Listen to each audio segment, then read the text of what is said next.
Well, good evening, distinguished guests, ladies and gentlemen. I'm Deanna Glenn from the Ramsay Centre for Western Civilization, where I'm the academic director. And it's my great pleasure to extend a warm welcome to you all. I convey sincerest apologies from our chairman, the Honourable John Howard, and our CEO, Professor Simon Haynes, both of whom are overseas, and an apology from the Honourable Tony Abbott, who was here briefly. It is my special pleasure to welcome our guest speaker, Mary Eberstadt, and her husband, Nicholas Eberstadt. I acknowledge the presence this evening of Ramsay Centre Board member, Mr. Joe de Bruyn, who is also a director and trustee of Campion College and former chairman, and the Honourable John Anderson, former Deputy Prime Minister of Australia. Campion College is a co-sponsor this evening, and I'm pleased to acknowledge Dr. Paul Morrissey, President, and Dr. Stephen McInerney, who is the Director of the Campion Centre for the Study of the Western Tradition. I also acknowledge Dr. Michael Casey, Director of the PM Glynn Institute at the Australian Catholic University, as the main organisers of Mary's tour. Our Ramsay benefactor, the late Mr. Paul Ramsay, was a highly successful businessman and philanthropist who was passionate about creating an enduring legacy that would benefit Australian society, particularly through the promotion of study programs and discussion about the long continuum of Western civilization across a wide range of disciplines and art forms. I'm delighted now to hand over to Dr. Paul Morrissey, who will introduce our guest speaker and facilitate the formal proceedings. Dr. Morrissey was appointed President of Campion College in 2015. He holds a licentiate in Sacred Theology at the Lateran University in Rome and completed his doctorate at the Catholic Institute, in Sydney. He taught systematic and moral theology at the University of Notre Dame for 8 years and has published numerous papers in New Blackfriars, Nova et Vetera, Logos, and Solidarity. He also comments regularly on education, especially on the importance of the liberal arts and classical education. Please join me in welcoming Dr. Paul Morrissey.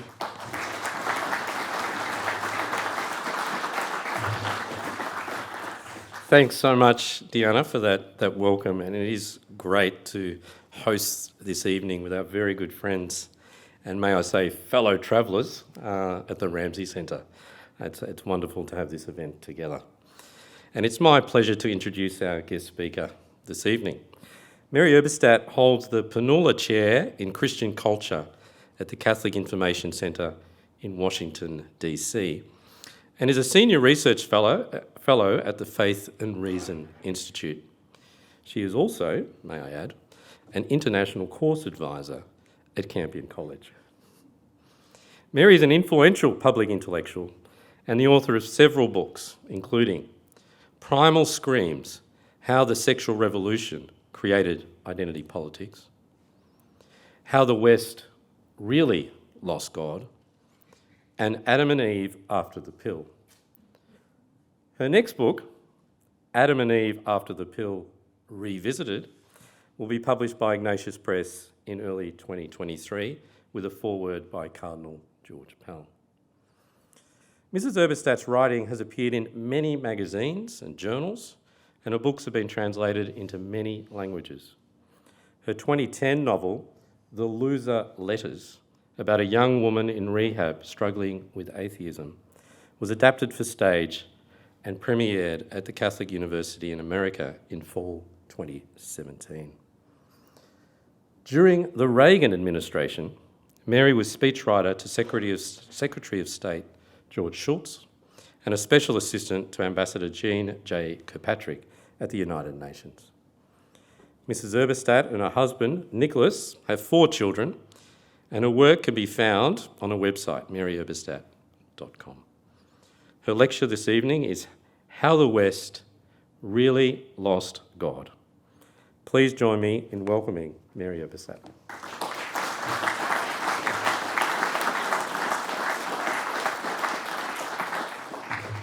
Thank you, President Morrissey, and thank you, distinguished guests.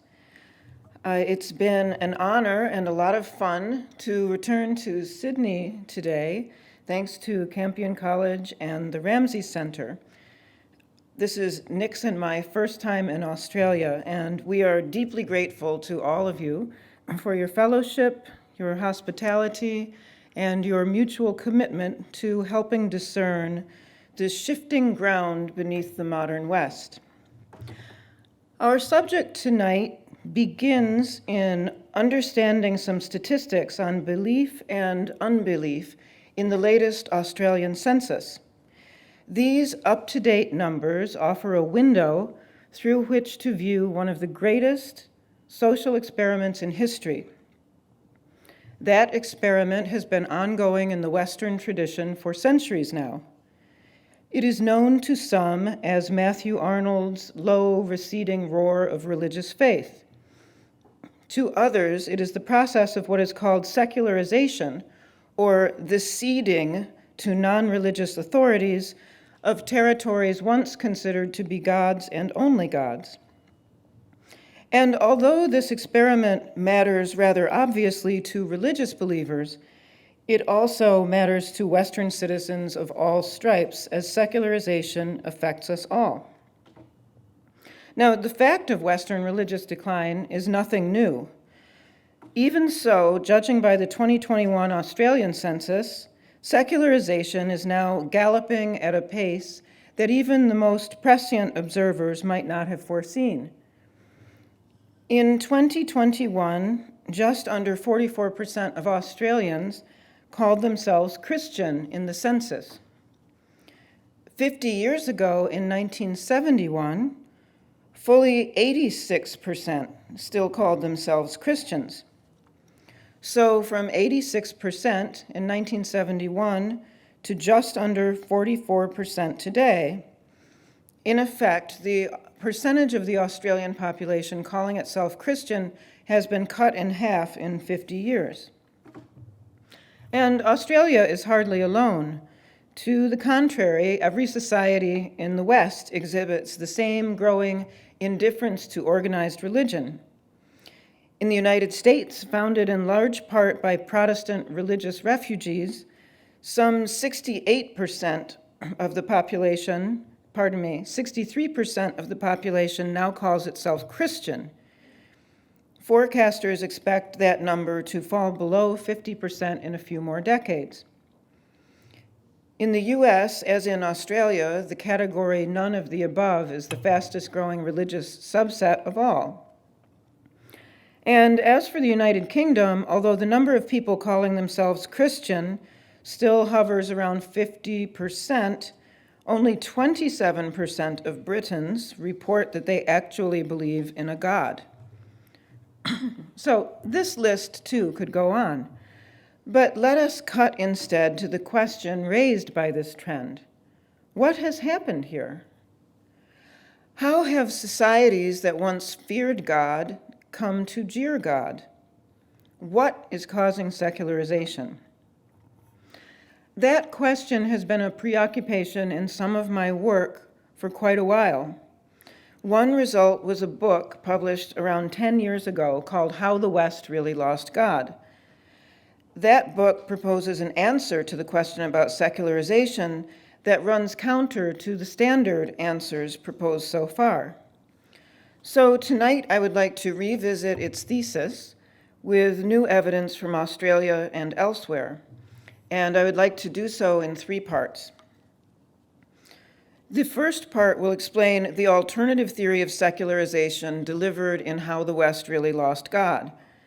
The second part will examine 3 contributing forces to secularization that have become even more apparent since the book was published.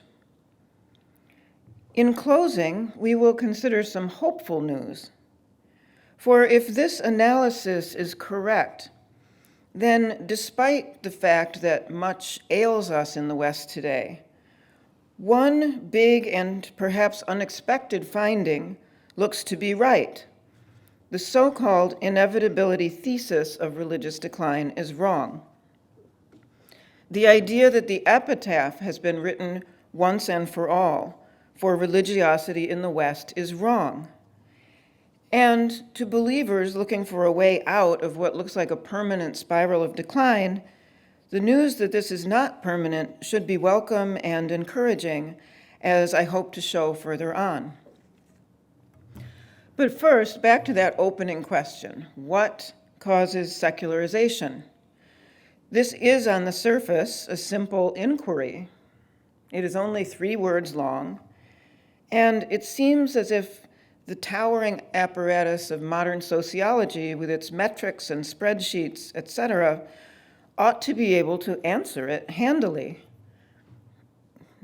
And yet, the question is not simple at all. Evidence from all over shows that humanity, generally speaking, is theotropic. People across cultures lean toward God or gods. Humanity, across languages and time, bends towards some kind of belief in transcendence, some understanding that material reality is not the totality of reality. So what makes Western men and women so different from all those who came before? How the West really lost God approaches this question first by inspecting the prevailing theories of secularization and finding them insufficient. In other words, to understand secularization, we must first understand what has not happened here.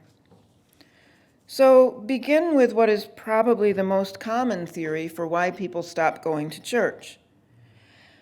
Many observers, scholarly and non-scholarly alike, hold to one version or another of what might be called the dominant theory of religious decline.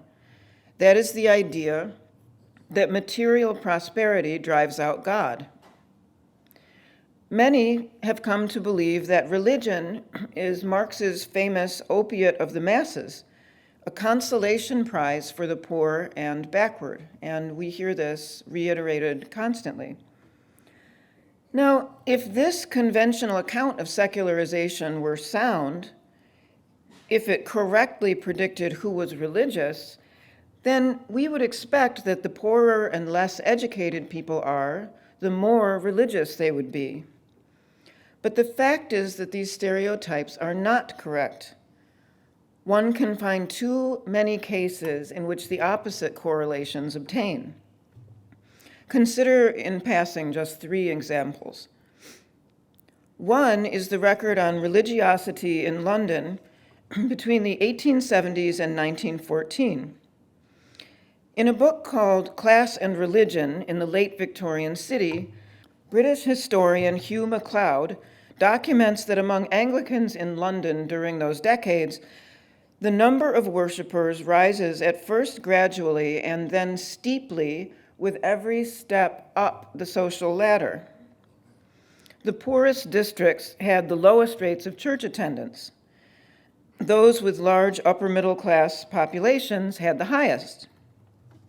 British historian Callum G. Brown makes the same point about religiosity during those years. Contrary to stereotype, he wrote, the working class were irreligious and the middle classes were the church-going bastions of civil morality. The same pattern describes the United States today. In a book called American Grace, sociologists Robert D. Putnam and David E. Campbell offer similar statistical evidence. Even during the 1960s, they show, as decline started to accelerate, those at the upper end of the socioeconomic ladder led those on the lower end in church attendance. As the authors observe, and this is a quote, this trend is clearly contrary to any idea that religion is nowadays providing solace to the disinherited and dispossessed, or that higher education subverts religion, unquote. So, as these counterfactuals show, and I'd like to name one more because it's important, that is, the Church of Jesus Christ of Latter-day Saints, the Mormons in America and around the world, exhibit the same pattern. Religious participation increases as income and education go up. So, as these show, prosperity and education do not necessarily drive out God. And I was interested to find on the way over here, reading a book by former Anglican Bishop Bruce Wilson, written in the 1980s, the same trend. He wrote, the more educated Australians had a higher rate of church attendance than the less educated. So if material prosperity does not drive people away from church, what does? How the West Really Lost God takes up several other theories and found these two limited in their explanatory power. Not untrue, but limited. Yes, as some have observed, the horrendous effects of the 2 world wars of the 20th century caused many around the world to question religious faith. Yes, to point back earlier in time, industrialization and then mass mobility loosened the ties to religious institutions in which faith is practiced and transmitted. Yes, absolutely yes, at least in the United States, the clerical sex scandals of the 2000s and beyond gave people who were already on the fence a rationalization for leaving Christianity behind for good. But neither these nor other going theories explain the dramatic fact agreed to by almost all analysts of Western religious decline. Something happened in the early to mid-1960s that accelerated secularization as never before. Except for a handful of thinkers who argue that religious decline is not happening, everyone else looking at this puzzle sees the same thing. Belief and practice across the West enter steep decline between 1963 and 1966. Why? The argument of how the West really lost God is that the scholarly literature on secularization has missed something crucial. That is, the symbiotic, irreducible relationship between the vibrancy of the churches on the one hand and the vibrancy of the family on the other.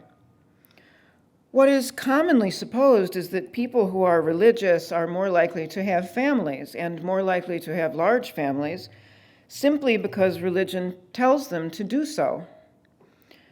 But how the West really lost God turns this notion upside down.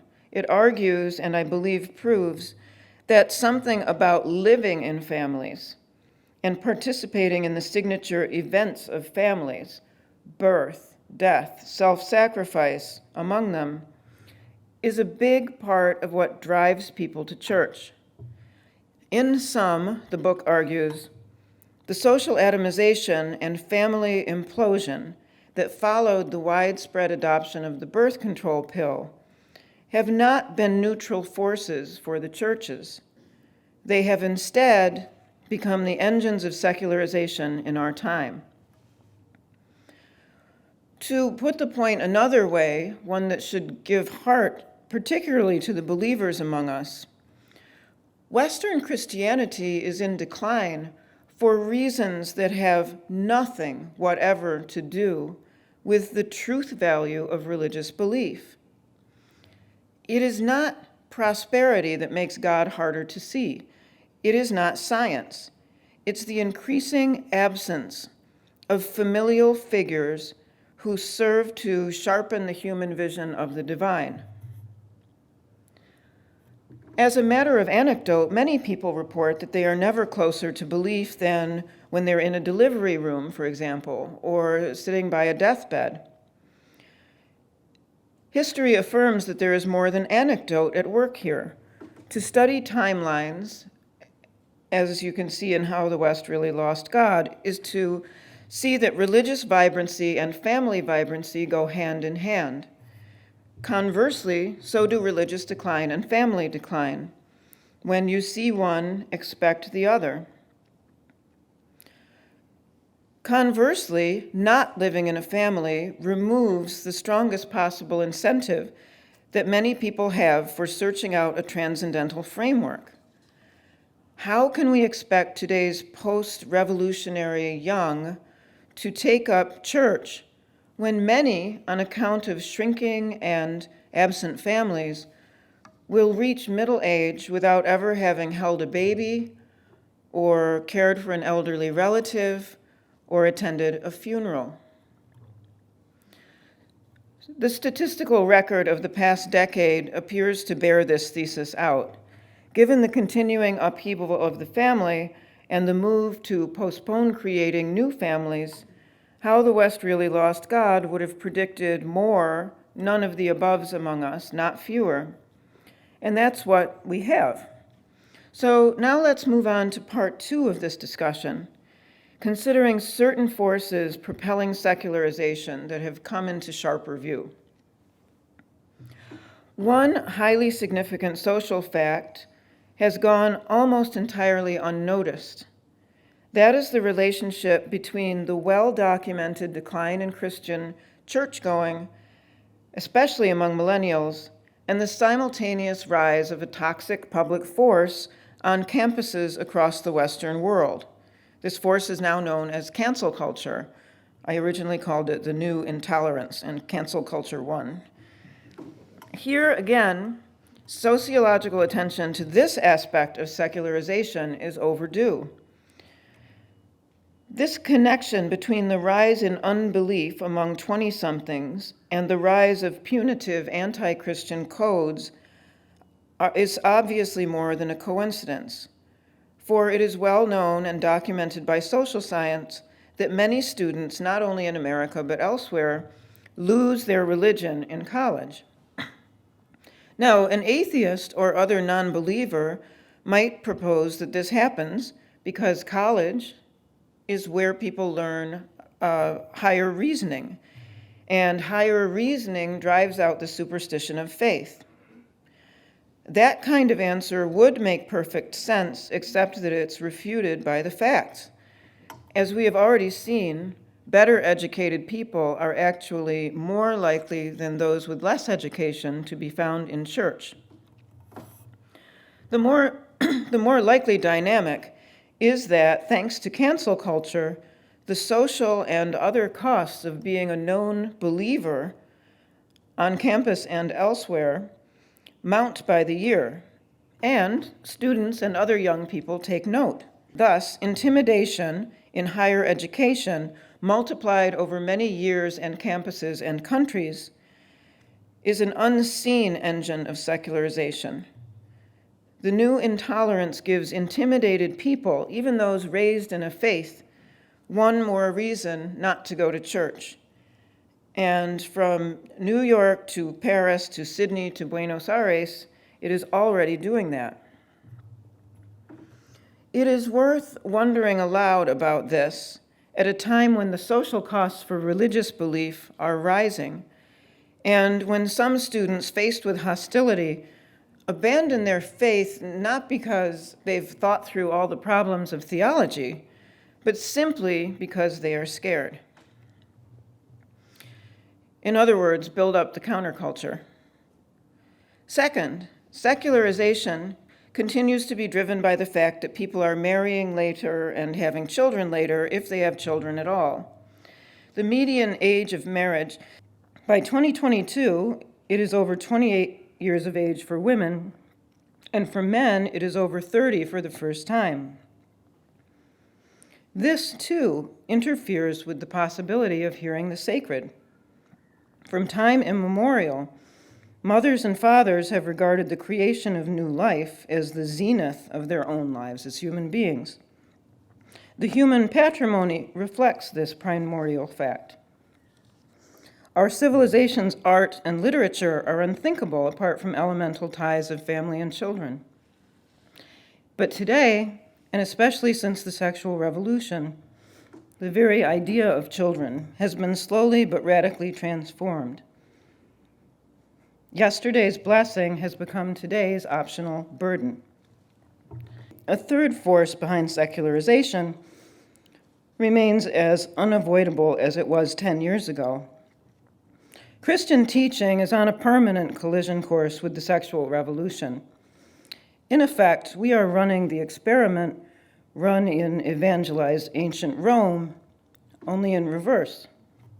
Then Christianity spread with extraordinary speed. Now repaganization is doing the same. The non-marital lives made possible by today's technologies are drawing consumer-minded people out of the church and into the repaganizing culture. Consider a little statistical proof. In 2021, when polled about why they were leaving Catholicism, 64% of Italian respondents said that they disagreed with the church's position on social issues. Now, which issues do you suppose were objects of dispute here? Feeding the hungry, caring for the poor, or the rest of the social justice agenda to which Christians are ordered? No, of course not. Here, as elsewhere, social issues equals one cause only: sexual expression unimpeded by a disapproving religious authority. We need to understand that fundamental point. It has both negative and positive implications. On the negative side, it means that Christianity faces an uphill climb of a kind that it never has before. And there is no end of the clever self-delusion in which men and women will indulge to convince themselves that the post-revolutionary order is the only legitimate order. They will be aided in that effort by others who long for the so-called culture wars to be over, who are tired of being told they are on the wrong side of history, and who yearn to be liked in all the better places. And those others also include some within the churches. Understandable though all the pressure for capitulation may be, it nevertheless defeats the purpose of human thriving. Animal science shows us that when other animals are radically separated from their families, they become dysfunctional. Famous experiments on deprivation among rhesus monkeys proved as much. Animals that can't not bond to one another and learn from one another become confused and enraged and destructive. And in fact, that's why there's rising awareness of animal welfare around the world, because science has demonstrated that non-human animals have fascinating, intricate societies of their own, particularly familial societies. We need to apply that kind of insight to Homo sapiens. For 6 decades now, humanity has been running a disruptive experiment on our own kind. We have absorbed messages inimical to our well-being, such as that families are problematic and negotiable, that having offspring either does not matter, or that reproduction may even be a bad thing, or that we should choose the people who are nearest and dearest to us. The notion of chosen family is in vogue in the United States, at least. Just as we can choose to end the lives of our fetuses, our grandparents, and others who are smaller and weaker, if that is what we decide. These messages are not only potentially disastrous, they are disastrous in practice. Today's ongoing experiment in fractured non-family living has given rise to the crisis of loneliness that is omnipresent in the materially rich nations of the West. Pope Francis himself has drawn attention to this. It is surely behind the heavy use of psychotropic drugs for depression and many other ailments that are now at record levels among the young. It is also responsible for increases in crime, truancy, behavioral trouble, and other consequences of homes without protective adults. Most violent criminals come from broken homes. All social scientists, therapists, and others in authority know this. And every time I write about these trends, I get private messages from therapists, judges, lawyers, and others saying, we know this is true, and nobody can say it out loud. So now for part 3, which is the brighter side of all this, because there is a brighter side. We need to understand it is not science that is driving people away from church. It is not resistance to the Beatitudes. As the defeat of communism ought to have taught us, There is no such thing as history with a capital H. To the contrary, the decline of faith, particularly Christian faith, is not foreordained. This point is not well understood, but it brings us to an important and I think irrefutable bit of evidence against this kind of historicism. Far from showing a steady decline throughout the 20th century, religiosity was actually on a marked upswing during the 15 or so years following World War II, right up until the invention of the birth control pill, in fact.